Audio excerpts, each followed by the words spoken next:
Project नाम solar power irrigation system in agriculture. आम पहाड़िया अंचल मानकरे करेन्ट सुविधा न होतिबा हेतु एही सम्मुखीन आम करियछु। एहीठारो पानी झिकिबो तापर पंप रूम को जीवो, पंप रूम कंट्रोल हबो, डीसी मोटर द्वारा बिल को खेत को पानी जीवो।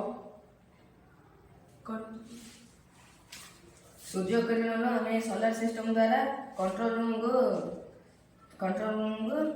पावर लेने ऑन ऑफ कले पंप द्वारा सोलर बंदर पानी पंप हो जाएगी खेत को जीव। खेत जाया द्वारा विद्युत शक्ति उत्पन्न होई सूर्य किरण द्वारा विद्युत शक्ति का प्रभाव रे बिल को पानी जाई परिबो।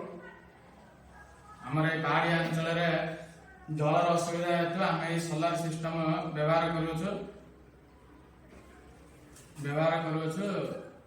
एथि द्वारा आमती जलर असुविधा हेतु आम एमती पहाड़ी अंचल रे खेत पकरे बिलर बंधुर पानी आनी व्यवहार करूछु। पहाड़ी अंचल